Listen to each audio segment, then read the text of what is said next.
My name is Mike. I work in sales for a clothing company. My performance is about average, earning a decent salary. My life will always be the same. And I believe the same for today.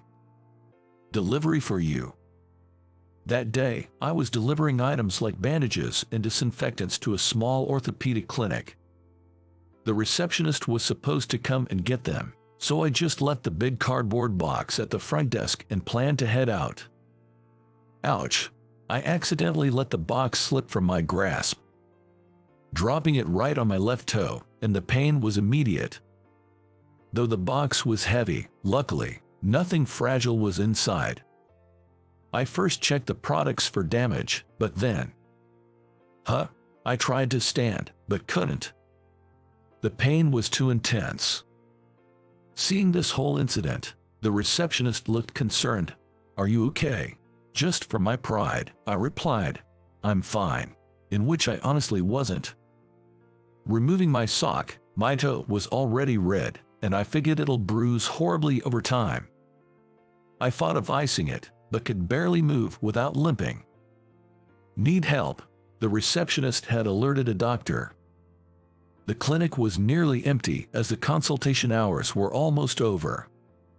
The doctor, who was a lady, looked worriedly at me. "This might be fractured. Let's get an X-ray. Fill out this form and hand over your health insurance card." Her efficiency was assuring. The pain and the possibility of a fracture scared me, so I complied. Turns out, it wasn't broken but had a minor crack. A moment's inattention can lead to lasting pain, as they say. She prescribed painkillers and a few follow-up visits. I was pretty bummed. But this is how I met my wife, Arya. The circumstances of our meeting were embarrassing for me, but Arya is truly a wonderful person. Beautiful, kind, and a doctor. Yet, she's sensitive, gentle, and sentimental at times. I fell for Arya during my regular clinic visits. Soon after, we began dating and eventually got married. Whether it was our family meeting, or our wedding, or even on our regular dates, her emotional side often showed. People always assume female doctors are strict, but you never did. That's what made me happy. Arya once said. Sure, with her long hair and piercing eyes, she might seem stern. And indeed, during work, she is a strict person. But work and personal life are separate. Our life under the same roof had its ups and downs, but overall, we had a good marital bond. However, in our 5th year of marriage, things took a turn. The trigger was the death of Arya's father. He was already an elderly, and Arya had somewhat braced herself for this. After getting the call, Arya and I headed to her parents' house. Arya's family home is so far away that we have to take a plane. While on the plane, I reminisced about my father-in-law. Arya's dad came from a long line of doctors, and I remembered that he had his own privately run hospital. I'm not very familiar with all these things. Well, this is because Arya doesn't like talking about her father. But I know he was a very strict man. When we get married, I was suggested, or rather, ordered by my company to see if we could make a business deal with him. When I approached my father-in-law about it, he got pretty mad at me. Private practices like ours value networking. Just because you're married to my daughter doesn't mean you can barge in on that. Thankfully, Arya explained to him that I was forced into it by my company, which cleared up the misunderstanding. She said he's old-fashioned, and that's why he values relationships. That's probably why he was able to run his clinic for so many years. But all things must come to an end. When we arrived at Arya's family home, we prepared for the funeral. The funeral progressed without any issues, and soon we were left to head back. But then, I was suddenly called out by Arya. What's the matter all of a sudden? Well, they just unsealed my father's last will and testament. Arya explained, looking down.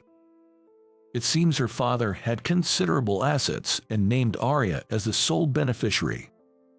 It's not surprising given Arya's an only child. However, the problem was that the inheritance included her father's clinic. Before, my father told me I couldn't inherit his clinic because he thought I wasn't ready or capable enough, and that was why it was hard for me to talk about my family. The reason Arya works at another hospital and didn't take over her family's practice was not just because she couldn't, but she wanted to earn her father's approval. Tears streamed down Arya's face.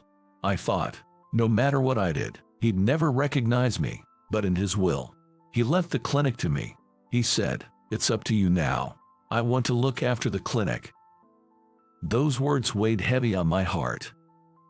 I knew she wanted her father's approval, but commuting from our current home to Arya's family house was impossible. If Arya took over the clinic, we'd have to move, and I'd have to quit my job. I understand how you feel, Arya, but I can't give you an answer right now. I have my job and built my own networks back there. It won't be easy just to say I quit and expect everything to be fine. Moving to a place where I don't know anyone, finding a new job, and living with my mother-in-law who's now all alone, made it hard for me to respond immediately. After all, my mother-in-law is also at the point in her life that will soon require some care. It was a lot to consider, and honestly, I hoped Arya wouldn't take over the clinic. But at the same time, if it was for Arya, I also wanted to support her decision. What? Me? A department manager? The next day, as I was heading to work as usual, I was stopped by my boss. Apparently, he had recommended me for a department manager position. But I haven't produced any exceptional results. True, your performance is average, but your retention rate for new clients is the best. This means you consistently bring in profit. I've never been interested in promotions, so I didn't compare my results with my peers or seniors. It turns out those with impressive numbers to have many new clients, but not many of them keep repeating. They all seem to have the plan, throw enough mud at the wall and some of it will stick. While I have fewer new clients, almost all of them become repeat customers. And this was the reason for my promotion. I was overjoyed. I might not be interested in climbing the ladder, but that doesn't mean I lack the desire to seize the opportunities in front of me.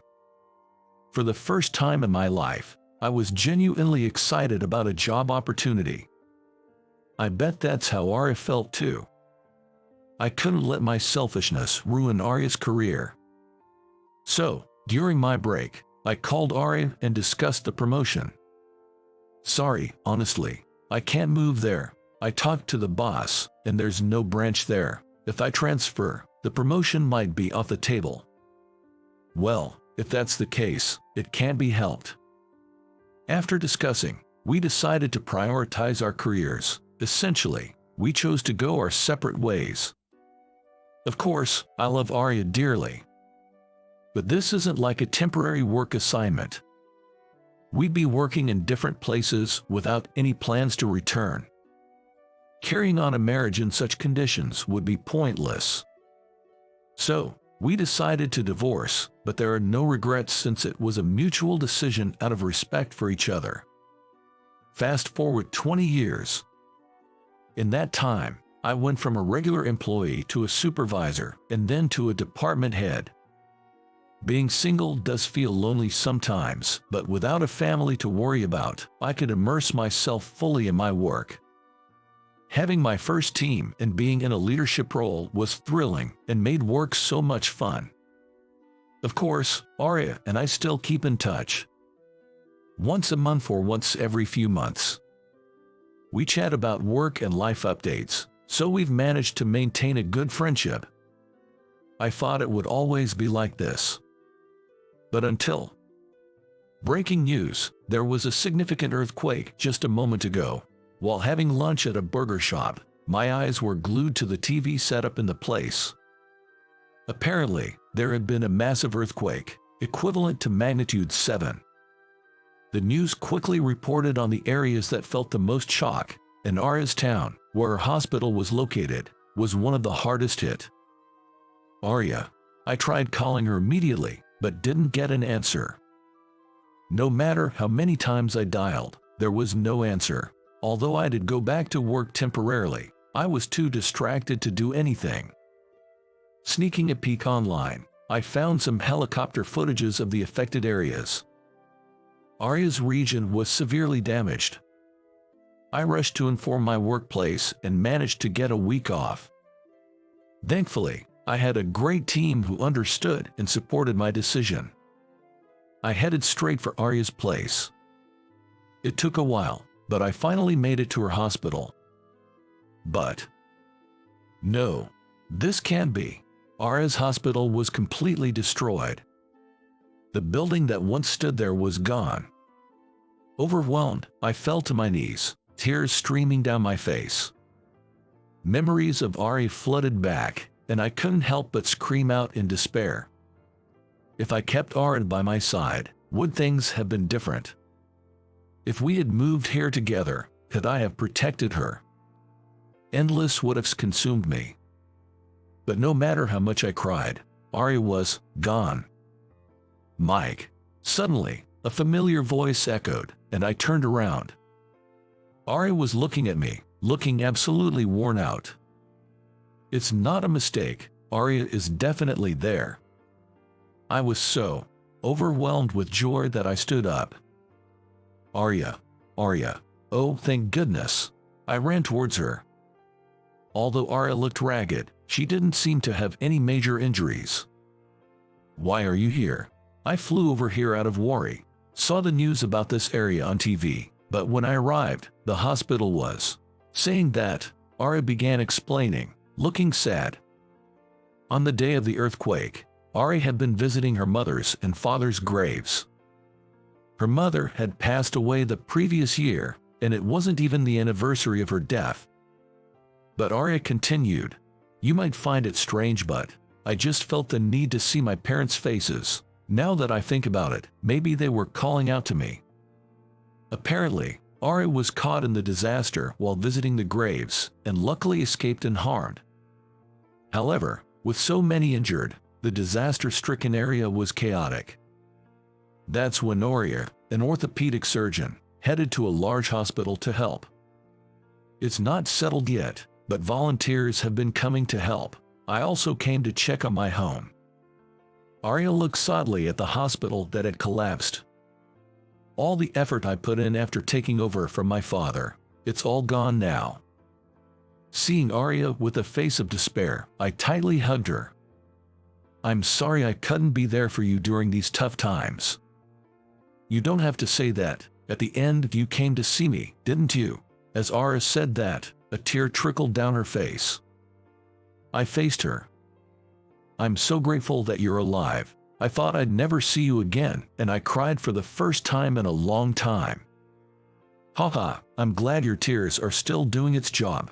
Mine, on the other hand, feels like it's completely drained." Arya wiped away my tears. In the past, I was the one wiping away Arya's tears. How the tables have turned. Looking at Arya again, I saw her face drained and weary. Of course, she had lost everything she had built up till now. We'd have to think about the future.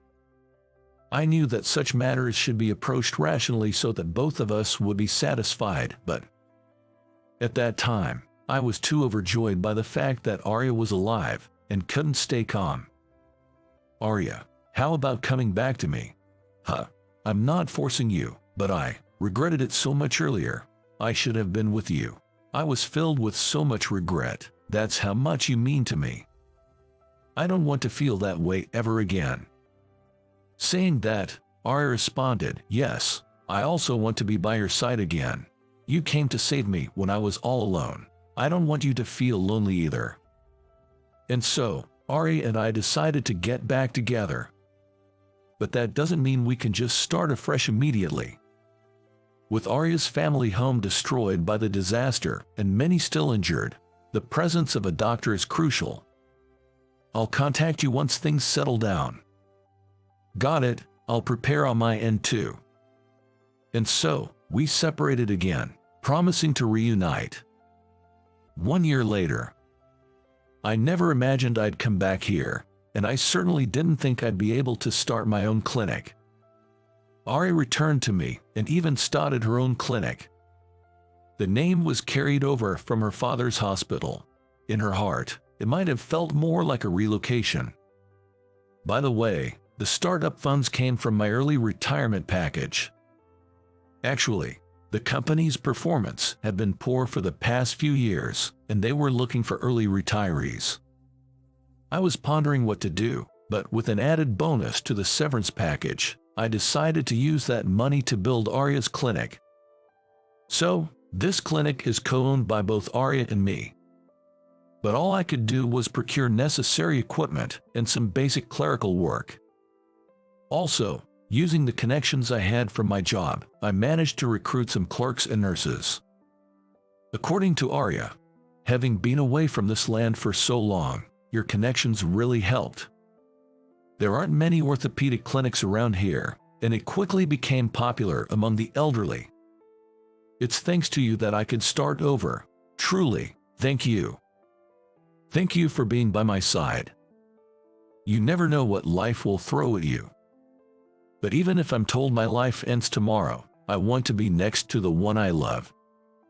I don't want to have regrets like before. Even though we are just an old couple, you can always restart your life anytime. I want to keep walking along with Arya so that when we look back, we can say it was a good life.